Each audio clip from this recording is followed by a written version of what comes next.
नमस्कार बच्चों, आज हम करने वाले हैं व्याकरण का एक नया टॉपिक जिसे कहते हैं समास। समास कहते किसे हैं? समास का मतलब होता है, अंग्रेजी में इसे कंपाउंड भी कहते हैं, और कंपाउंड का मतलब दो एलिमेंट मिलते हैं, एक नया एलिमेंट, एक कंटेंट बनता है। वैसे ही समास में जब दो शब्द मिल जाते हैं तो वो समास बनता है। परिभाषा में हम लिख सकते हैं कि दो शब्दों को मिलाकर संक्षिप्त रूप में लिखने की प्रक्रिया को समास कहते हैं। यानी एक बात तो तय है कि समास में दो शब्द होते हैं, उनका आपस में कोई ना कोई संबंध होता है, वो एक दूसरे के नज़दीक ज़रूर होते हैं, परस्पर संबंधित होते हैं। दूसरा, संक्षिप्त रूप में लिखे जाते हैं। ये प्रक्रिया, ये प्रोसेस समास कहलाता है। जैसे घोड़ा जमा सवार, इसमें घोड़ा पहला शब्द है और सवार दूसरा शब्द है, उनका आपस में संबंध है, और जब दोनों को मिला दिया तो बन गया घुड़सवार। और इस तरह ये पूर्व पद पहला शब्द, उत्तर पद दूसरा शब्द, दोनों को मिलाया तो बन गया समस्त पद। समास के भेद की अगर हम बात करें तो हम कह सकते हैं समास के 6 भेद हैं। पहला, अव्ययीभाव समास। जैसा कि इसके नाम में ही क्लियर है, यानी इसका पहला पद अव्यय होता है। अव्यय का मतलब है अविकारी शब्द, जो बदलते नहीं हैं, ऐसा शब्द होता है जिसके कारण समस्त पद भी अव्यय बन जाता है। क्लियर? अविकारी शब्द को कहते हैं। तो ये इसकी मेन पहचान है।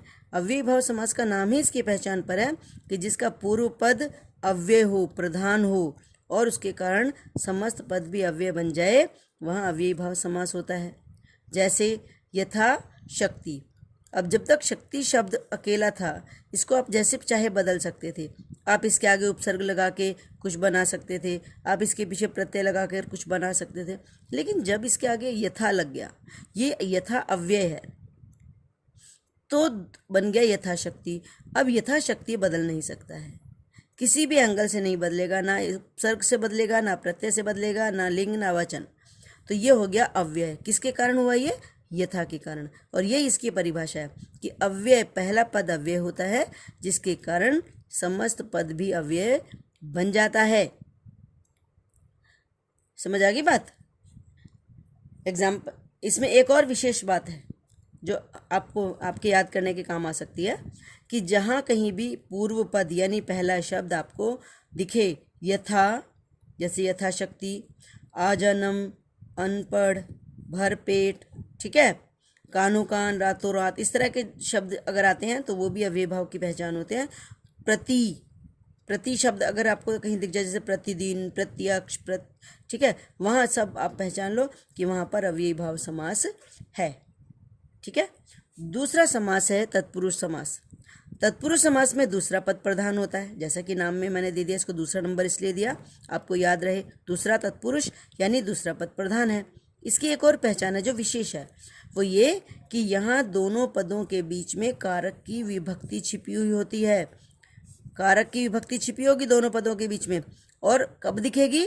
जब हम उसको विग्रह करेंगे तो ही वो कारक की विभक्ति सामने आएगी। और जहाँ ऐसा होगा, समझ लेना, वहाँ पर तत्पुरुष समास है।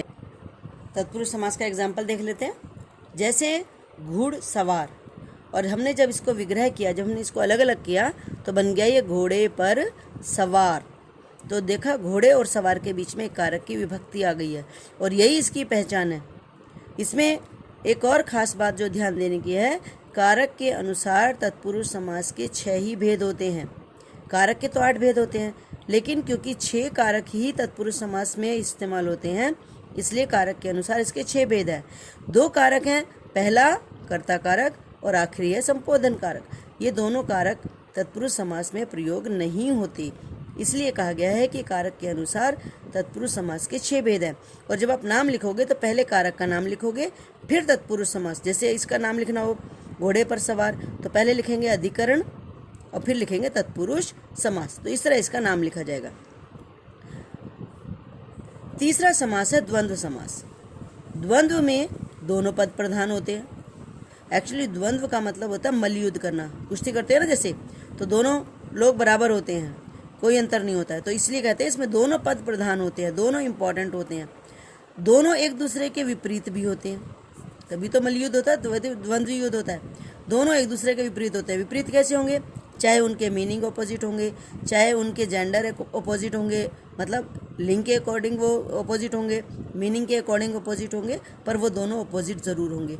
एक और पहचान है कि दोनों पदों के बीच में योजक चिन्ह लगा होता है, और जब हम उसको विग्रह करेंगे तो विग्रह करने पर ये और तथा या में बदल जाता है। समझ आ गया? जैसे एग्जाम्पल देख लेते हैं, एक माता पिता, जब हमने हाइफन है ना, ये दोनों लिंग के अकॉर्डिंग ऑपोजिट हैं, हाइफन भी लगाया। जब आप विग्रह करेंगे तो सिर्फ आपने कुछ नहीं करना है, सिर्फ ये जो योजक शब्द है इसको बदलना है, और में बदल दो, तथा में बदल दो। माता और पिता, रात दिन, रात या दिन, रात और दिन, कुछ भी कर सकते हैं। ठीक है।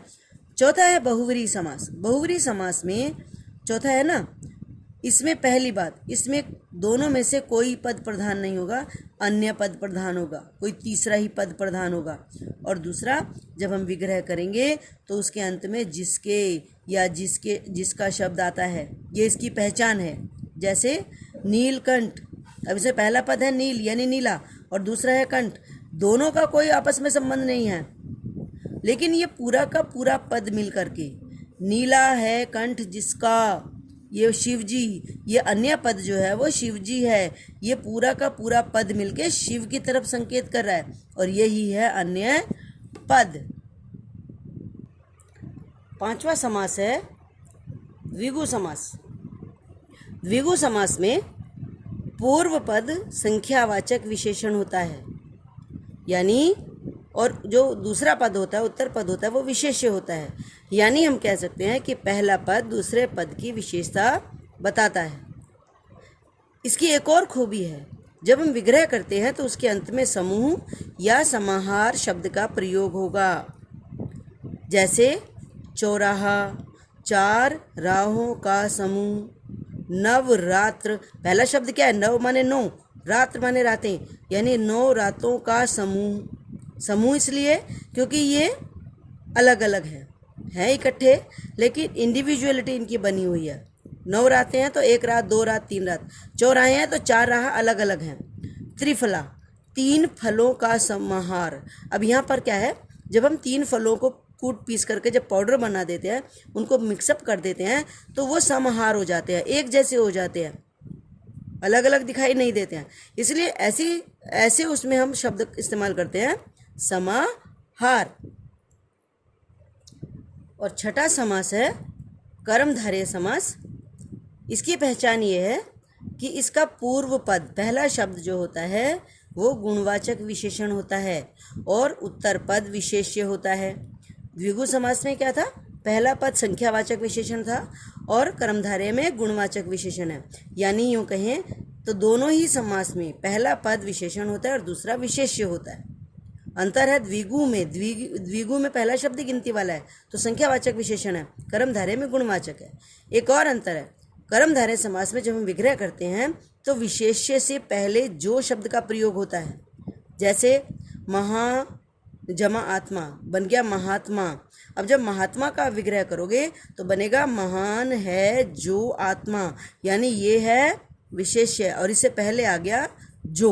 तो इस तरह जब विग्रह आप करोगे तो वहाँ होगा कर्मधारय समास।